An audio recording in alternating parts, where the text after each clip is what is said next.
أما بعد فأعوذ بالله من الشيطان الرجيم بسم الله الرحمن الرحيم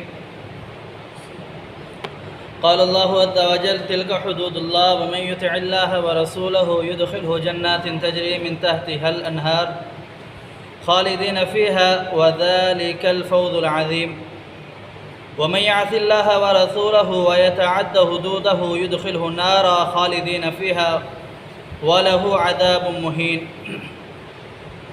تلک حدود اللہ، یہ اللہ رب العالمین کی طرف سے مقرر کردہ حدیں ہیں۔ پیچھے آپ نے وراثت کا ذکر سنا کہ بھائی کو اللہ رب العالمین نے یہ حصہ مقرر کیا ہے، بیٹی کا یہ حصہ مقرر کیا ہے، بیوی کا یہ حصہ مقرر کیا، والدین کا یہ حصہ مقرر کیا۔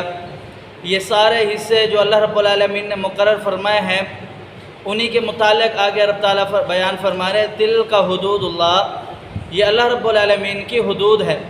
اور اس کے علاوہ باقی بھی اللہ رب العالمین کی بہت ساری حدود ہے۔ نکاح حلال ہے، زنا کو حرام قرار دیا، یہ بھی رب تعالیٰ کی حدود ہے۔ سود کو رب تعالیٰ نے حرام قرار دیا، تجارت کو حلال قرار دیا، یہ بھی رب تعالیٰ کی حدود ہے۔ اور اسی طریقے حرام سے بچنا اور حرام کاموں سے بچنا، شراب، زنا، جوا اور جتنے بھی برے کام ہیں ان سے بچنا، یہ اللہ رب العالمین بیان فرماتا ہے کہ یہ میری حدود ہے۔ تلک حدود اللہ، یہ اللہ رب العالمین بیان فرما رہا ہے کہ یہ میری حدود میں سے ہے۔ وَمَن يُطِعِ اللَّهَ وَرَسُولَهُ، جو شخص اطاعت کرے گا اللہ کی اور اس کے رسول کی۔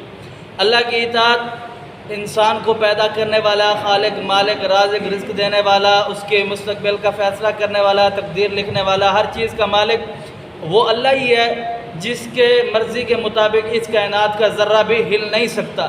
اور فرمایا یطع اللہ و رسولہ، اور رسول اللہ صلی اللہ علیہ وسلم کی بھی اطاعت کرے گا۔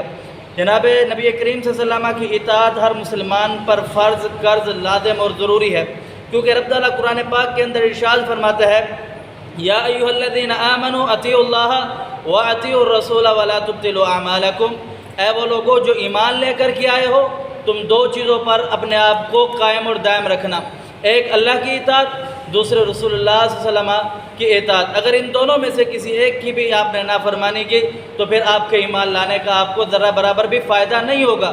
اطاعت اللہ اور اس کے رسول کی آپ کا چھوٹا عمل بھی ہوگا، ناقص عمل بھی ہوگا، اللہ رب العالمین کے ہاں قابل قبول ہو جائے گا۔ ان دونوں میں سے کسی ایک کی بھی نافرمانی ہوگی، آپ ساری زندگی، ساری رات، سارا دن اللہ رب العالمین کی فرما برداری اور اتباع میں گزارے۔ پیغمبر علیہ السلام نے آپ نے پیغمبر علیہ السلام کی مخالفت کی تو آپ کا کوئی عمل آپ کو فائدہ نہیں دے گا، اللہ رب العالمین کے ہاں قابل قبول نہیں ہے۔ جب اللہ اور اس کے رسول ان دونوں کی اطاعت ہوگی تو اللہ رب العالمین فرماتے کہ پھر میری طرف سے انعام ہے، یدخلہ جنات، پھر میں ان کو جنت میں داخل کروں گا، باغات میں داخل کروں گا، تجری من تحتہا الانہار، جس کے نیچے سے نہریں بہتی ہیں، اور کہیں شراب کی، کہیں دودھ کی، کہیں پانی کی، اور اس طرح کی بے شمار نعمتیں جنت میں، من تحتہا الانہار خالدین فیہا۔ اور یہ ساتھ ایک بہت بڑا اعزاز یہ بھی ہے کہ اس نعمت کے اندر ہمیشگی کی زندگی ہے اور وہاں کوئی موت نہیں آئے گی۔ رب تعالیٰ فرماتے ہیں فَذَلِكَ الْفَوْزُ الْعَظِيمُ، یہ انسان کے لیے بہت بڑی کامیابی ہے۔ یہی انسان کے لیے بہت بڑی کامیابی ہے کہ دنیا کو اپنا امتحان سمجھے، دنیا کے اندر اللہ اور اس کے رسول کی اطاعت بجا لائے، اللہ اور اس کے رسول کی اطاعت کرتا رہے، تاکہ اللہ رب العالمین نے آخرت کے اندر جو جنت کا وعدہ کیا اسے دے دے۔ جو جنت جس کو مل گئی تو اللہ رب العالمین فرماتے ہیں وَذَلِكَ الْفَوْزُ الْعَظِيمُ، یہ اس کے لیے بہت بڑی کامیابی ہے۔ آگے فرماتے ہیں وَمَن يَعْصِ اللَّهَ وَرَسُولَهُ وَيَتَعَدَّ حُدُودَهُ يُدْخِلْهُ نَارًا خَالِدِينَ فِيهَا، جس نے اللہ کی نافرمانی کی، رسول اللہ صلی اللہ علیہ وسلم کی نافرمانی کی، اللہ اور اس کے رسول کی حدود سے تجاوز کیا، نافرمانی کے ساتھ ساتھ فرمایا یدخلہ نارا، پھر وہ آگ میں داخل ہوگا۔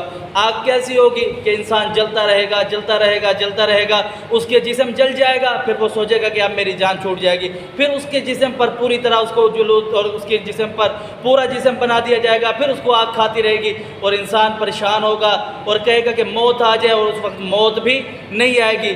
انسان تڑپے گا، روئے گا، کہے گا اے اللہ ایک موقع دے دے، دنیا میں چلا جاؤں، اس وقت کوئی موقع بھی نہیں ملے گا۔ اور جہنمیوں کا جو کھانا ہوگا وہ پیپ ہوگا، اور کوہڑ کا جو درخت ہے وہ ان کو کھلایا جائے گا، جو سب سے برا ترین درخت ہے۔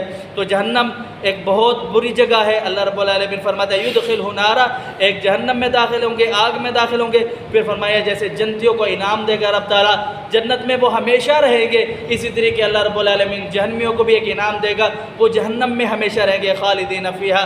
اور آگے رب تعالیٰ فرماتے ہیں فَلَهُ عَذَابٌ مُّهِينٌ، اور یہ صرف جہنم نہیں ہے، یہ تو آپ نے صرف سوچا ہے، تصور نہیں کر سکتے آپ کے جہنم کا کتنا بڑا عذاب ہے۔ اللہ فرماتا ہے فَلَهُ عَذَابٌ مُّهِينٌ، صرف رب اتنا فرما رہے کہ آپ اتنا اپنے ذہنوں میں یہ بات مزین کر لے، بٹھا لے کہ جہنم جو ہے وہ بہت برا ٹھکانہ ہے اور اس کا دردناک رسوا کر دینے والا عذاب ہے۔ اللہ سمجھنے عمل کی توفیق دے۔ اقول قولی ھذا استغفر اللہ لی ولکم ولسائر المسلمین۔